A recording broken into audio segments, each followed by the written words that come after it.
बिस्मिल्लाहिर्रहमानिर्रहीम। Welcome back friends, welcome to another video lecture by कामी biology. आज के इस वीडियो में हम बात करेंगे रिकॉम्बिनेंट डीएनए टेक्नोलॉजी के हवाले से। ठीक है, वैसे रिकॉम्बिनेंट डीएनए टेक्नोलॉजी तो हमने एक्सप्लेन किया है इंग्लिश ज़ुबान में। ठीक है कि रिकॉम्बिनेंट डीएनए टेक्नोलॉजी है क्या चीज़। रिकॉम्बिनेंट डीएनए टेक्नोलॉजी बड़े तफसील से हमने बयान किया था, उसका इंट्रोडक्शन, उसमें कौन कौन से वेक्टर इस्तेमाल होते हैं, स्क्रीनिंग का टॉपिक हमने तफसील के साथ पढ़ा था, और इससे रिलेटेड और टॉपिक्स भी हमने पढ़े थे रिकॉम्बिनेंट। अगर आपने वो वीडियो मिस किया है तो वो मेरे चैनल पर अवेलेबल है, आप उसको देख सकते हैं। आज के इस वीडियो में हम रिकॉम्बिनेंट डीएनए टेक्नोलॉजी पढ़ेंगे, लेकिन हम हिंदी या उर्दू ज़ुबान में हम ये रिकॉम्बिनेंट डीएनए टेक्नोलॉजी के हवाले से पढ़ेंगे। ठीक है, लेकिन मेरी उर्दू जो है या हिंदी लैंग्वेज, असल में उसमें बोलना मेरे लिए थोड़ा सा प्रॉब्लम होगा। सही तरीके से मैं नहीं बोल सकता इसलिए क्योंकि ज़्यादातर मैंने जितने भी लेक्चर दिए हैं वो ज़्यादातर मैं इंग्लिश में दे सकता हूँ, लेकिन उर्दू में बोलना और या हिंदी ज़ुबान में बोलना एक मुश्किल होगा। पर मैं अपनी तरफ से पूरी कोशिश करूँगा कि आप लोगों को समझा सकूँ। बहुत से स्टूडेंट की रिक्वेस्ट है कि इसको उर्दू या हिंदी में समझाया जाए, तो इसलिए ये रिकॉम्बिनेंट डीएनए टेक्नोलॉजी एक बार फिर हम इसको पढ़ने की कोशिश करते हैं। ठीक है, तो यहाँ से मैं एक मार्कर सेलेक्ट कर ले तो चलो। अच्छा जी, पढ़ते हैं। सबसे पहले रिकॉम्बिनेंट डीएनए टेक्नोलॉजी में हम क्या पढ़ने वाले हैं। ठीक है, इस लेक्चर में हम पढ़ेंगे इसका इंट्रोडक्शन, क्लोनिंग क्या चीज़ है, डिस्कवरी क्या चीज़ है, इसके अलावा कौन कौन से मॉलिक्यूल रिकॉम्बिनेंट डीएनए टेक्नोलॉजी में हमें चाहिए, एंजाइम्स कौन कौन से चाहिए, वेक्टर्स कौन से चाहिए, फिर इसके अलावा रिकॉम्बिनेंट डीएनए टेक्नोलॉजी में कौन से स्टेप्स है या इसका तरीक़ेकार क्या है रिकॉम्बिनेंट डीएनए टेक्नोलॉजी का, और इसके एप्लीकेशन कौन से है, यूजेस क्या है रिकॉम्बिनेंट डीएनए टेक्नोलॉजी के, और इसके एडवांटेजेस और डिसएडवांटेजेस यानी फ़ायदे और नुकसानात इसके क्या है।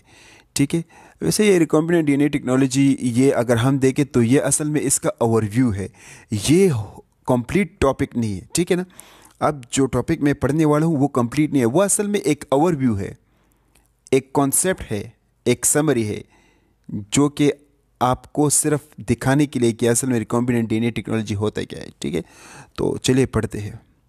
सबसे पहले स्टार्ट करते हैं इंट्रोडक्शन से कि रिकॉम्बिनेंट डीएनए टेक्नोलॉजी क्या है। The technique through which we join the DNA molecules together from two different sources.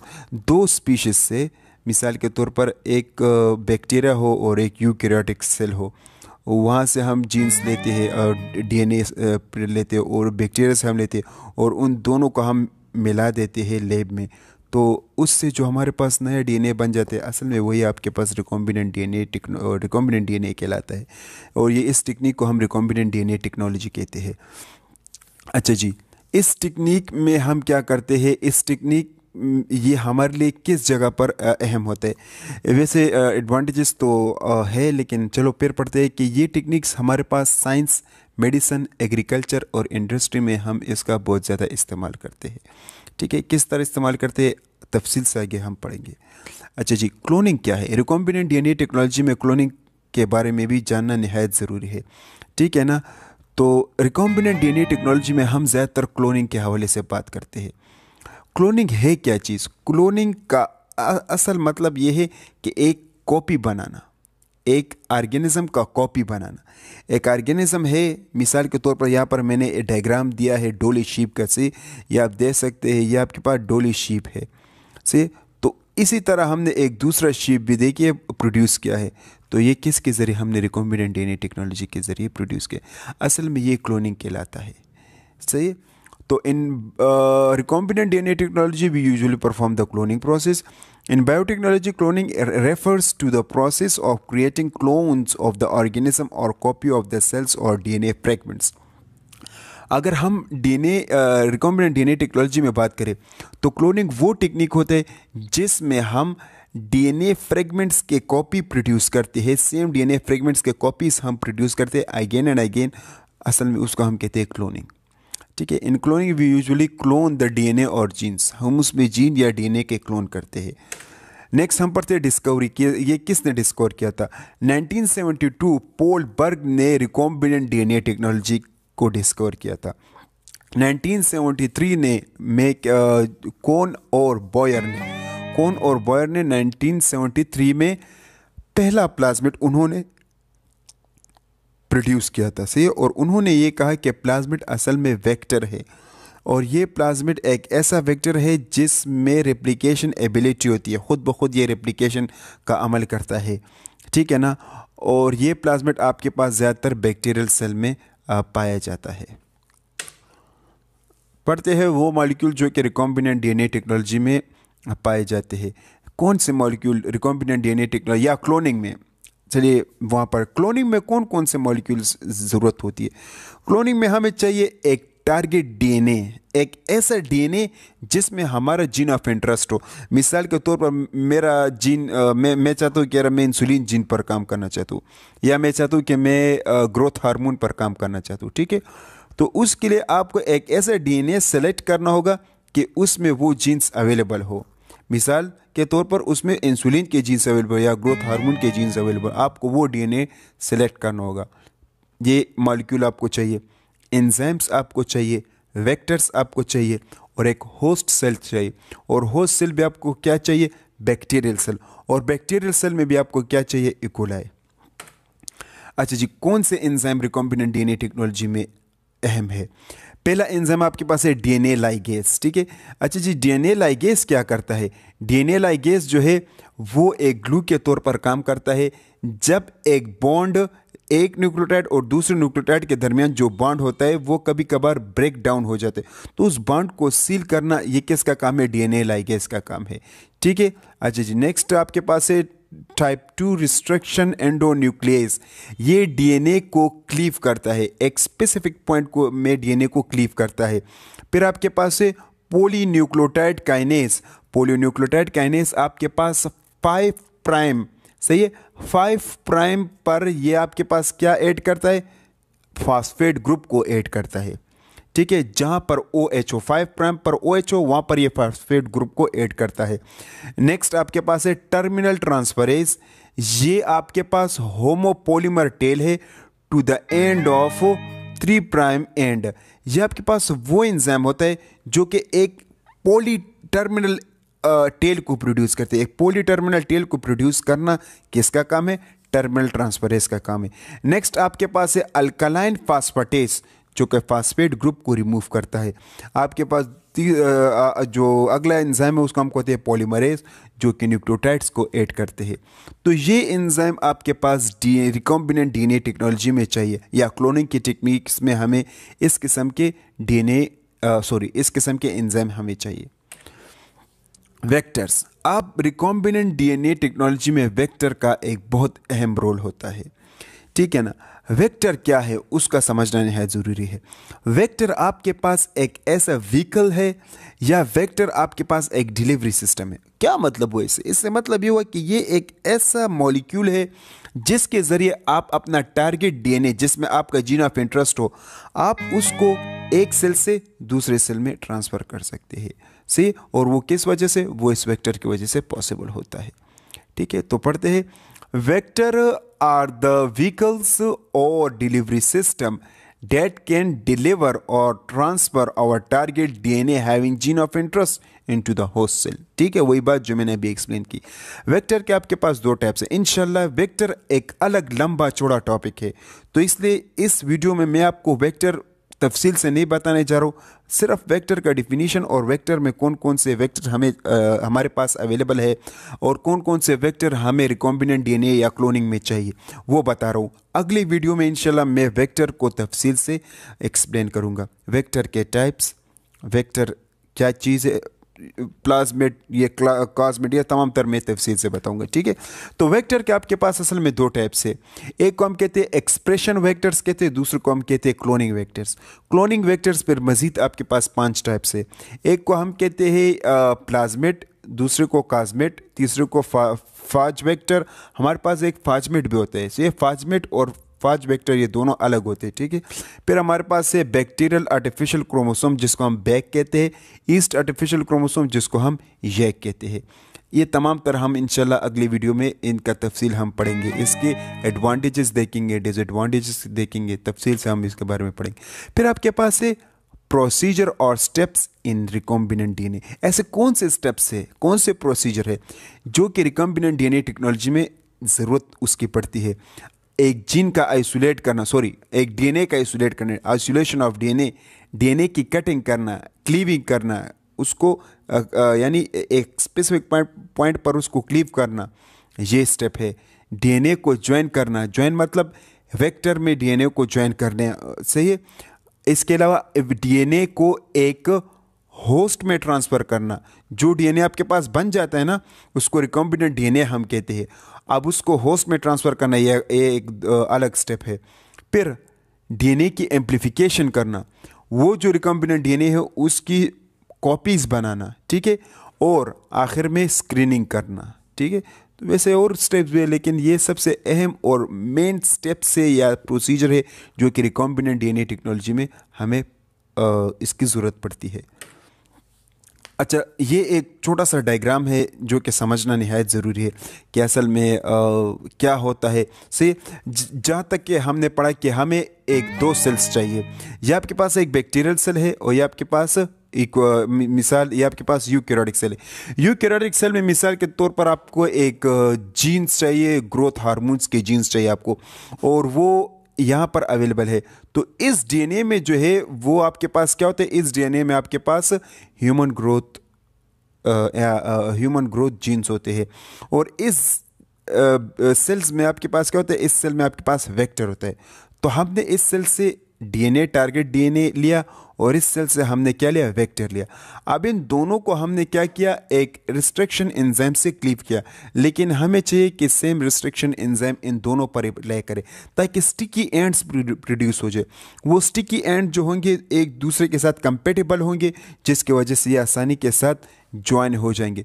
तो ये फिर हम इसमें इसको इंसर्ट करते हैं और फिर इसी तरह हम ये हासिल कर लेते हैं, जिसको हम कहते हैं रिकॉम्बिनेंट डीएनए वेक्टर से। तो शॉर्ट फॉर्म में हम RDV, ये आपके पास रिकॉम्बिनेंट डीएनए वेक्टर बन जाते।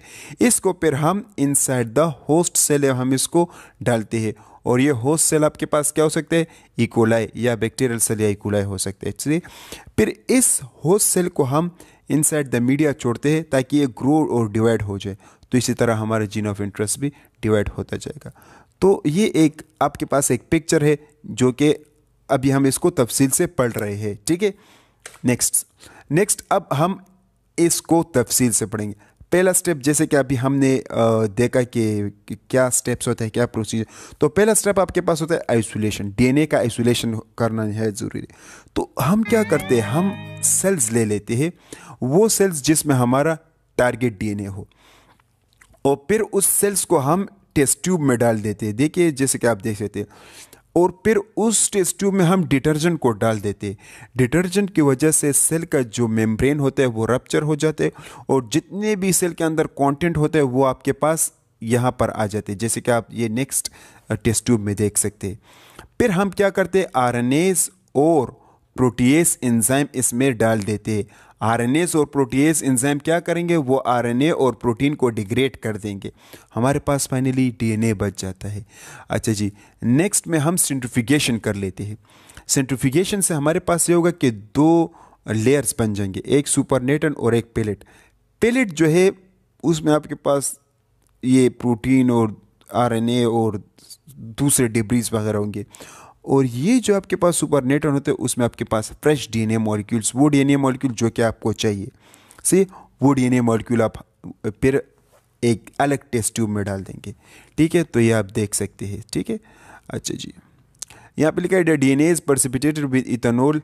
इसको फिर हम मज़ीद पर्सिपिटेट कर लेते हैं इथेनॉल के ज़रिए, और जो कि विस्कस बन जाते हैं strand date can be spool on a glass rod. Glass rod के ज़रिए पर हम इसको आसानी से ले लेते हैं, ठीक है। कुछ इस तरह का टेक्निक है। नेक्स्ट अब हम देखते हैं कि अब नेक्स्ट हम क्या करेंगे। डीएनए तो हमारे पास मिल गया, अब ये वेक्टर जो है ना, वेक्टर ये आपके पास कमर्शियली भी अवेलेबल, मार्केट में ये अवेलेबल्स होते हैं वेक्टर्स, ठीक है। लेकिन ज़्यादातर जो वेक्टर्स हम रिकॉम्बिनेंट डीएनए टेक्नोलॉजी में इस्तेमाल करते हैं वो हमारे पास प्लाज्मिड है। वैसे phasmid, cosmid, phage vector, BAC yeast artificial chromosome, bacterial, ये वेक्टर भी हम इस्तेमाल करते हैं, लेकिन ज़्यादातर हम प्लाज्मिड का इस्तेमाल करते। ये जो आपको डायग्राम दिखाई दे रहा है ये असल में क्या है, यही आपके पास प्लाज्मिड है, ठीक है। तो हमने वाइट बोर्ड पर भी जो एक्सप्लेन किया था ना वेक्टर, वो भी असल में प्लाज्मिड को हमने बड़ी तफसील से एक्सप्लेन किया था। अच्छा जी, अब हम क्या करेंगे, नेक्स्ट स्टेप हमारे पास ये होगा कि जो डीएनए मॉलिक्यूल हमने लिया है उस डीएनए को एक स्पेसिफिक पॉइंट पर कट करना जहां पर हमारा जीन ऑफ इंटरेस्ट हो। तो उसके लिए हम restriction enzyme, type 2 restriction enzyme का इस्तेमाल करते हैं। वो आपके पास इको R1 हो सकते हैं, BAM-H1 हो सकते हैं, HAND-D3 हो सकता है। सही है, इस किस्म के एंजाइम आपके पास अवेलेबल है, रिस्ट्रिक्शन एंजाइम। ये रिस्ट्रिक्शन एंजाइम एक स्पेसिफिक पॉइंट पर डीएनए को क्लीव करता है, उसको कट करता है, उस एरिया को कट करता है जहां पर आपका जीन ऑफ इंटरेस्ट हो। मिसाल के तौर पर एक लंबा सा डीएनए स्ट्रैंड हो, सही है, और मैं चाहता हूं कि दरमियान में मेरा जीन ऑफ इंटरेस्ट है, मैं इसको दरमियान में से काटना चाहता हूं, तो आपको रिस्ट्रिक्शन टाइप 2 एंजाइम की ज़रूरत पड़ती है। लेकिन याद रखिएगा कि जो एंजाइम आप डीएनए, टारगेट डीएनए के लिए इस्तेमाल करते हैं, फिर आपको चाहिए कि वही एंजाइम आप उस वेक्टर के लिए भी इस्तेमाल करें जो वेक्टर आपने मार्केट से लिया है, ठीक है, कमर्शियली जो अवेलेबल होते हैं, पाउडर के फॉर्म में या लिक्विड के फॉर्म में, या ज़्यादातर लिक्विड के फॉर्म में अवेलेबल होते हैं। उस वेक्टर को फिर आप क्या करते हैं, उसी रिस्ट्रिक्शन एंजाइम से हम उसको क्लीव करते। इसका मेन मकसद क्या है, जो स्टिकी एंड आपके पास यहाँ पर और यहाँ पर जो स्टिकी एंड आपके पास प्रोड्यूस होता है, ठीक है, तो वो स्टिकी एंड क्या होंगे, कंपेटेबल होंगे, कंप्लीमेंट्री होंगे।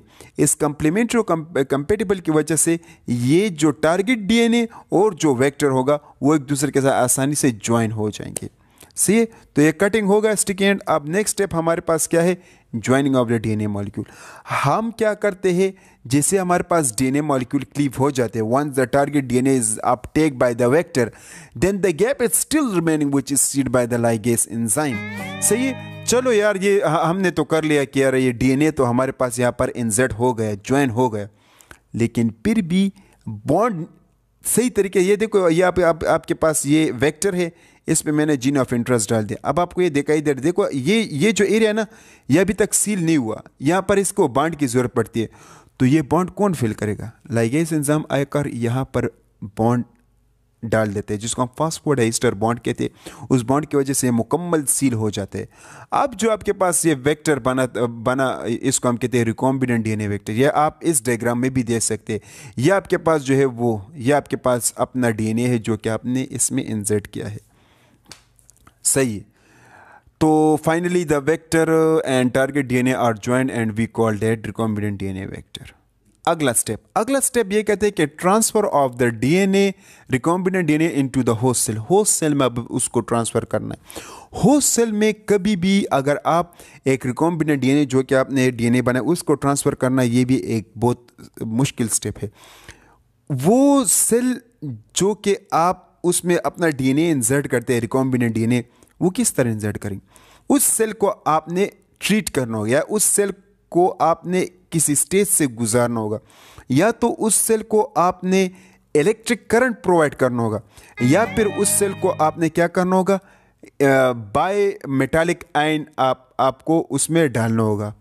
सही है, तो बाय मेटालिक आयन या इलेक्ट्रिक करंट की वजह से, बाय मेटालिक आयन आपके पास कैल्शियम क्लोराइड और मैग्नीशियम क्लोराइड हो सकते हैं। उसकी वजह से क्या होगा, उसकी वजह से इसमें पोर्स क्रिएट हो जाएंगे, और जैसे पोर्स क्रिएट हो जाएंगे ये वेक्टर आसानी के साथ, ये देखिएगा, ये आसानी के साथ इंटरनलाइज हो जाएगा, ये आप देख सकते हैं। ठीक है, तो इसमें आपके पास दो टेक्निक, तो एक को हम कहते हैं केमिकल ट्रांसफॉर्मेशन, दूसरों को हम कहते हैं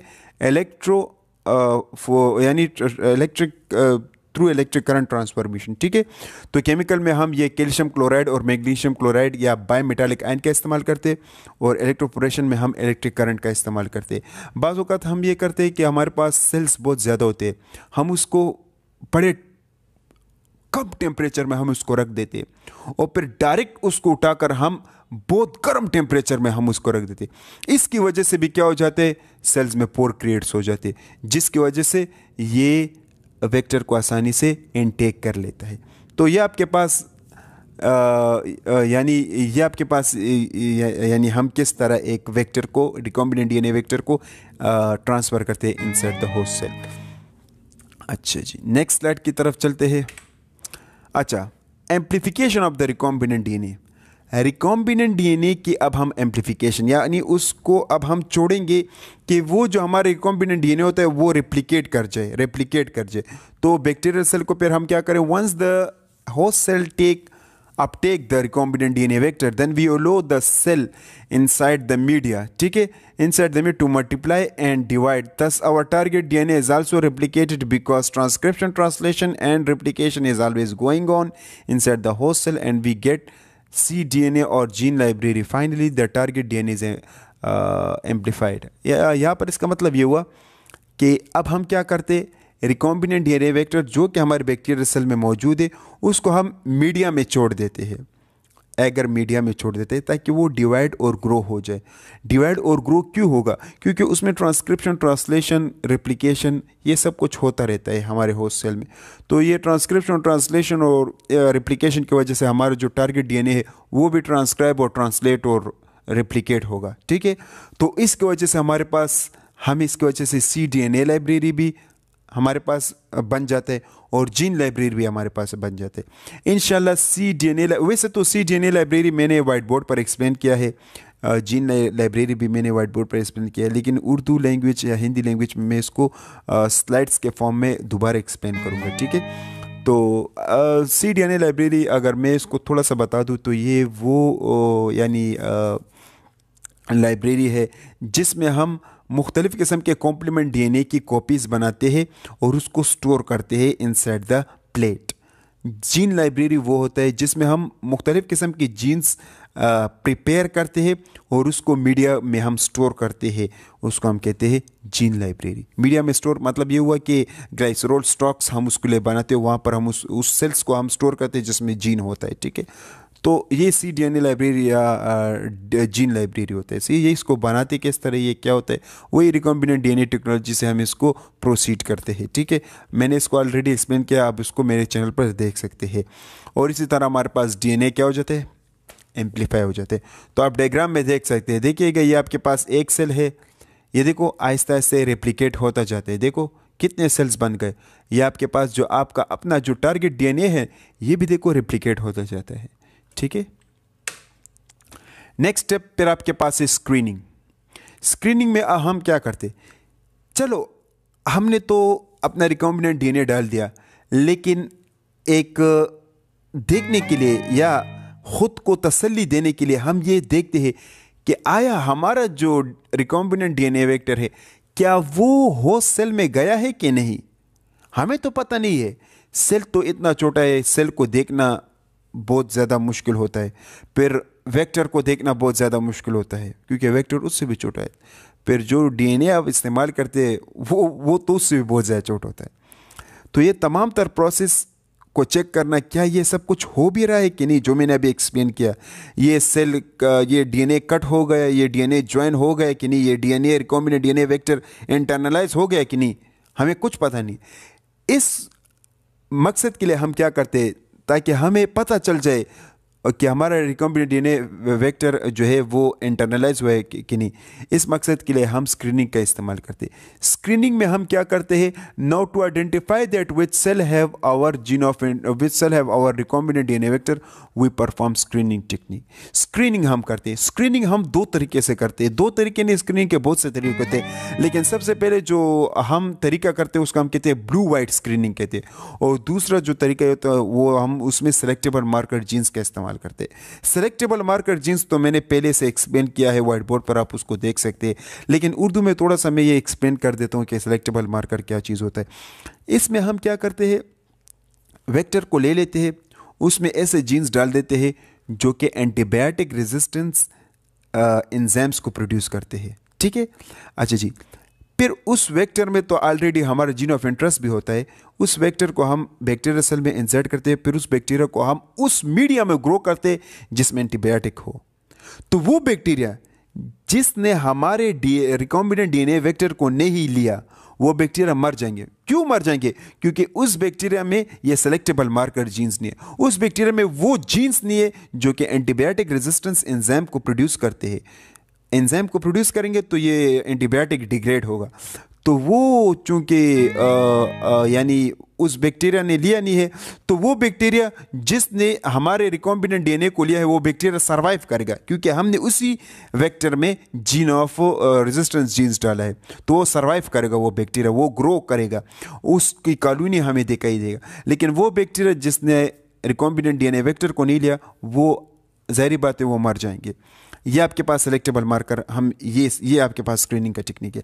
हम कभी कभार ब्लू वाइट स्क्रीनिंग भी करते हैं। ब्लू वाइट स्क्रीनिंग में हम खास किस्म का केमिकल यूज़ करते हैं, अब वो मैं भूल चुका हूँ कि कौन सा केमिकल है, लेकिन वो क्या करता है कि उस केमिकल का इस्तेमाल करने से आपके पास मीडिया पर ब्लू कलर के और वाइट कलर के कॉलोनीज अपेयर हो जाते हैं। ब्लू कलर के कॉलोनी ये शो करते हैं कि यार इसमें आपके पास रिकॉम्बिनेंट डीएनए वेक्टर नहीं है, और वाइट कलर के कॉलोनी ये शो करता है कि इसमें आपके पास रिकॉम्बिनेंट डीएनए वेक्टर है। इंशाल्लाह इसको मैं तफसील से इसके लिए मैं एक अलग लेक्चर बनाऊंगा, तो ब्लू वाइट स्क्रीनिंग आपको फिर मैं समझा दूंगा कि ब्लू वाइट स्क्रीनिंग क्या चीज़ होता है। ठीक है, आप फिक्र ना करें, इंशाल्लाह ब्लू वाइट स्क्रीनिंग पर मैं एक अलग वीडियो बनाऊंगा। और सेलेक्टेबल मार्कर जीन्स, ये स्क्रीनिंग जो है ये एक अलग लंबा चौड़ा टॉपिक है। ठीक है, तो इसके हवाले से मैं एक अलग वीडियो बनाऊंगा। मैंने बनाए हैं वाइट बोर्ड पर, लेकिन उर्दू में चाहता हूँ कि आप लोगों को आसानी से समझा सकूँ। फिर आपके पास है एप्लीकेशन। कौन कौन से एप्लीकेशन है आपके पास recombinant DNA technology? Recombinant DNA technology जो है आप उसको एग्रीकल्चर के तौर पर भी इस्तेमाल कर सकते हैं। एग्रीकल्चर के फील्ड में आप इसको इस्तेमाल कर सकते हैं। ये जो हमारे पास जीएमओ फूड होते हैं, जीएमओ जेनेटिक मॉडिफाइड फूड होते हैं, जिसमें आपके पास आप देखते हैं कि यार टमाटर है इतना सा होता है, लेकिन हम उसमें चेंजेस करके टमाटर को बड़ा कर देते हैं, उसका कलर रेड हो जाते, रेड की वजह से ये अट्रैक्टिव हो जाते। तो ये क्या है? ये आपके पास रिकॉम्बिनेंट डीएनए टेक्नोलॉजी है। ठीक है, इसके अलावा हम पेस्टिसाइड रेजिस्टेंस क्रॉप्स, ऐसे क्रॉप्स को हम ग्रो करते जिस पर कीड़े मकोड़े आते नहीं है, यानी कीड़े मकोड़े उससे दूर भागते। तो ये हमने किस तरीके से किया? रिकॉम्बिनेंट डीएनए टेक्नोलॉजी से किया। वो फ्रूट्स जो मार्केट में अवेलेबल होते हैं, जिससे लोग अट्रैक्ट होते हैं, असल में वो नेचुरल फूड नहीं होते, उसमें रिकॉम्बिनेंट डीएनए टेक्नोलॉजी लोग करते हैं, आर्टिफिशियली तरीके से उसको बना देते, उसमें कलरिंग हो जाता है, उसकी साइज चेंज हो जाता है, उसका कलर चेंज हो जाता है, जिसकी वजह से वो फूड लोगों को अट्रैक्ट करते हैं, फ्रूट या फूड लोगों को अट्रैक्ट करते हैं। तो ये भी किसके वजह से? रिकॉम्बिनेंट डीएनए टेक्नोलॉजी की वजह से। नेक्स्ट फिर आपके पास है फार्माकोलॉजी। फार्माकोलॉजी मतलब मेडिसिन के तौर पर भी हम रिकॉम्बिनेंट डीएनए टेक्नोलॉजी को इस्तेमाल करते हैं। ठीक है, आर्टिफिशियल इंसुलिन का प्रोडक्शन करना, जैसे कि मैंने कहा कि यार मेरा टारगेट डीएनए में इंसुलिन जीन है, तो मैं चाहता हूँ कि वो इंसुलिन जीन ज़्यादा तादाद में प्रोड्यूस करूँ, ताकि डायबिटीज़ मेलाइटस जो डिजीज़ है उसको ट्रीट करने के लिए। तो आप क्या करेंगे? आप रिकॉम्बिनेंट डीएनए टेक्नोलॉजी का इस्तेमाल करेंगे। ठीक है, तो हम फार्माकोलॉजी में इसका इस्तेमाल करते हैं ड्रग डिलीवरी मतलब इंसुलिन के प्रोडक्शन में, जो कि ड्रग्स ये जो टारगेट साइट पर जाते हैं, एंजाइम्स पर अटैक करते हैं से। तो ये भी किसके वजह से? ये आपके पास भी एक रिकॉम्बिनेंट डीएनए टेक्नोलॉजी का टेक्निक्स होता है। मेडिसन में हम जीन थेरेपी करते हैं, जीन की ट्रीटमेंट करते हैं, जीन को गलत जो जीन होते हैं उसको क्लीव करके नए जीन्स इंसर्ट करना, ये भी असल में रिकॉम्बिनेंट डीएनए टेक्नोलॉजी है। इसके अलावा anti viral therapy, viral drugs बनाना, एंटी वायरल ड्रग्स बनाना, ये भी आपके पास क्या है? मेडिसन मतलब रिकॉम्बिनेंट डीएनए टेक्नोलॉजी में हम करते। वैक्सीनेशन करना, सिंथेसिस ऑफ क्लॉटिंग फैक्टर, ये तमाम तर क्या चीज़ें, ये तमाम तर ये यूजेस जो है हम रिकॉम्बिनेंट डीएनए टेक्नोलॉजी की वजह से ये तमाम तर चीज़ें कर सकते हैं। फिर आपके पास फ़ायदे हैं रिकॉम्बिनेंट, बहुत से फ़ायदे हैं, लेकिन जो मेन फ़ायदे हैं वो मैं आप लोगों को एक्सप्लेन करता हूँ। रिकॉम्बिनेंट डीएनए टेक्नोलॉजी की वजह से हम एक जीन को आइसोलेट करते हैं, जीन में हम चेंजेस करते हैं, जीन के हम कैरेक्टराइजेशन, मतलब हम रिकॉम्बिनेंट डीएनए टेक्नोलॉजी की वजह से to make desired alteration in one, हम रिकॉम्बिनेंट डीएनए टेक्नोलॉजी की वजह से एक या एक से ज़्यादा जीन्स में हम चेंजेस करते हैं, अल्टरेशन करते हैं। ठीक है, to return alter gene into the living cell, एक लिविंग सेल में जीन को इंसर्ट करना, ये भी रिकॉम्बिनेंट डीएनए टेक्नोलॉजी की वजह से हम करते हैं। न्यू जीन सिंथेसाइज करते हैं हम रिकॉम्बिनेंट डीएनए टेक्नोलॉजी की वजह से। अंडरस्टैंडिंग द हेरिडिटरी डिजीज, एक डिजीज़ को समझना कि यार ये किस किस्म की बीमारी है, ये भी रिकॉम्बिनेंट डीएनए टेक्नोलॉजी की वजह से हम मालूम कर सकते हैं। ठीक है, इसके अलावा ह्यूमन के जीनोम्स को इम्प्रूव करना, ह्यूमन के जीनोम्स का फ़ायदा बताना, ये भी रिकॉम्बिनेंट डीएनए टेक्नोलॉजी की वजह से हमें पता चल जाते हैं। देखो इंसुलिन जीन्स आपके पास ह्यूमन सेल में अवेलेबल होता है, तो इससे हमें ये पता चलता है कि यार ह्यूमन जीनोम कितना फ़ायदेमंद होता है। तो ये हमें किसकी वजह से पता चला? ये रिकॉम्बिनेंट डीएनए टेक्नोलॉजी का इस्तेमाल करके हमें पता चला। हमारे पास improve fertilisation inside women, women में फर्टिलाइजेशन के अमल को चलाना, ये भी आपके पास रिकॉम्बिनेंट डीएनए टेक्नोलॉजी की वजह से पॉसिबल है। तो इसके ये फ़ायदे हैं, ठीक है। लेकिन याद रखिएगा कि हर एक चीज़ के फ़ायदे भी होते हैं, नुकसान भी होते हैं। ये नहीं कि बस इसके पास फ़ायदे ही फ़ायदे। अब इसके जो नुकसान आते उसके हवाले से हम पढ़ते हैं। क्या नुकसान आते? एक्सपेंसिव मेथड, हर कोई इसको कर नहीं सकता। इसके लिए बहुत ज़्यादा सरमायाकारी, मतलब बहुत ज़्यादा पैसों की ज़रूरत होती है। वेक्टर को ख़रीदना हर किसी की बस की बात नहीं, सही है। इसके अलावा जो एंजाइम्स अवेलेबल होते हैं वो ख़रीदना, वो भी काफ़ी महंगे होते हैं, सेम मार्केट में अवेलेबल होते हैं। तो बहुत ज़्यादा महंगा प्रोसेस है, हम ये कह सकते हैं। ये तमाम तर प्रोसेस करना कोई आसान बात नहीं है, ठीक है। इसके लिए काफ़ी पैसों की ज़रूरत होती है। Sometime the vector self anneal with each other, जो वेक्टर हम इस्तेमाल करते हैं उसको हम क्लीव करते हैं ना, तो ये पॉसिबिलिटी थे। जो वेक्टर को हम क्लीव करते हैं, अब मिसाल के तो ये वेक्टर है, ये हमने क्लीव कर दिया। अब इसका ये एंड कभी कभार कॉम्प्लीमेंट्री होते हैं, जिसकी वजह से ये सेल्फ इनील कर जाते हैं। ये वेक्टर आपके पास रिजॉइन हो जाता है। इसका नुकसान ये है कि अगर ये रिजॉइन हो गया, हमें तो पता नहीं चलता कि यार ये ज्वाइन हो गया कि नहीं। हमने अपने जीन ऑफ इंटरेस्ट भी डाल दिया, तो उसकी वजह से जीन ऑफ इंटरेस्ट तो ये जाएगा नहीं जाएगा ना। तो ज़ाहिर बात है हम इसको किस तरह इंसर्ट करें, ये नुकसान है इसका। कभी कभार ऐसे पॉसिबिलिटी हो जाती है कि आपका जो आप टारगेट डीएनए इस्तेमाल करते वो आप इसमें कभी कभार कंप्लीमेंट्री एंड अगर हो, वो आप इसमें पेयर बना लेते हैं, यह चांसेस भी हो सकता है। तो ये एक अलग नुकसान है। आप एक्सपेरिमेंट करते हैं और आपको पता नहीं चलता जो वेक्टर आपने क्लीव किया है वो आपस में जुड़ गए हैं, या जो डीएनए आपने क्लीव किया वो तमाम तरह डीएनए आपस में जुड़ गए। बहुत बड़ा नुकसान है आप लोगों का।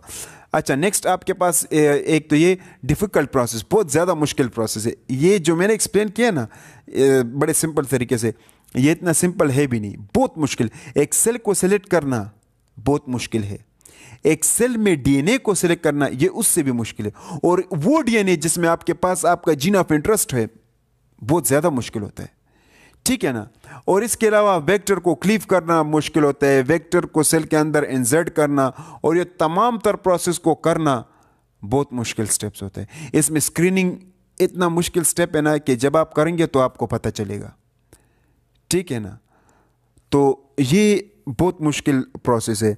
इफेक्ट ऑन द हेल्थ, जो रिकॉम्बिनेंट डीएनए टेक्नोलॉजी की वजह से जो आप फ्रूट बनाते हैं, जो फूड बनाते हैं, हालांकि वो हेल्दी होते हैं, बिल्कुल ठीक ठाक थे, लेकिन उसमें कुछ ऐसे नुकसान होते हैं कि कभी कभार ये हेल्थ पर बहुत बुरा असर भी डालते हैं, क्योंकि वो नेचुरल तो नहीं होते, आर्टिफिशियल होते। आर्टिफिशियल जो चीज़ हमारे पास अवेलेबल होते हैं उसके नुकसान भी होते हैं, ठीक है ना। फ़ायदे होते लेकिन कभी कभार वो बीमारी भी काज कर लेते हैं, ठीक है। तो ये जानना नहायत ज़रूरी है। कैन टेक लॉन्ग टाइम, ये नहीं कि रिकॉम्बिनेंट डीएनए आपने वेक्टर भी आसान, नहीं, महीने लगते हैं, साल लगते हैं। रिकॉम्बिनेंट डीएनए बहुत ज़्यादा टाइम लगता है, टाइम वेस्टिंग है ये। इतना टाइम लगता है ना आपका कि एक डीएनए को बनाना और फिर उसको होस्ट में कन्वर्ट कर, फिर उससे जीन्स आइसोलेट कर, फिर उससे प्रोडक्ट्स बनाना, उससे आप इंसुलिन के जीन्स बनाना, प्रोडक्ट बनाना, ग्रोथ हार्मोन के प्रोडक्ट बनाना, बहुत मुश्किल स्टेप होता है। बहुत स्टेप से आप गुजर जाते हैं, काफ़ी टाइम आपका लगता है इस पर। कैन कॉज म्यूटेशन, कभी कभार ये म्यूटेशन के चांसेस भी क्रिएट करता है। से म्यूटेशन की वजह से फिर आपके पास जो बैक्टीरिया होता है आप उसको इस्तेमाल करते हैं, लेकिन उसमें ऐसे म्यूटेशन हो जाते हैं कि जो जीन आपके पास होता है वो ख़राब हो जाता है, जो डीएनए आपने इस्तेमाल करते हैं वो ख़राब हो जाता है। वो इसकी वजह से आपका तमाम तर जो मतलब टेक्निक होता है वो सब कुछ डिस्टर्ब हो जाता है। तो ये प्रोसेस, यहाँ से एक ही बात हमारे जहन में, हमारे समझ में एक ही बात आता है कि यार डीएनए, रिकॉम्बिनेंट डीएनए टेक्नोलॉजी जो है वो बहुत डिफ़िकल्ट प्रोसेस है, ठीक है, बहुत डिफ़िकल्ट प्रोसेस है। तो ये था आपके पास रिकॉम्बिनेंट डीएनए टेक्नोलॉजी के डिसएडवांटेजेस, ठीक है। तो उम्मीद है आपको ये वीडियो अच्छी लगी होगी। अगर आपको वीडियो अच्छी लगी तो इसको ज़रूर लाइक कीजिएगा, वीडियो को शेयर कीजिएगा। अगर आपके जहन में कोई सवाल है तो आप कमेंट सेक्शन में अपना सवाल मुझसे पूछ सकते हैं। मैं पूरी कोशिश करूँगा कि उसका जवाब दे सकूँ। और इसी तरह हमारे चैनल को भी सब्सक्राइब कीजिएगा ताकि आपको मज़ीद अच्छे वीडियो की अपडेट मिल सके। तब तक के लिए इतना ही, अपना ख्याल रखिएगा। अल्लाह हाफ़िज़।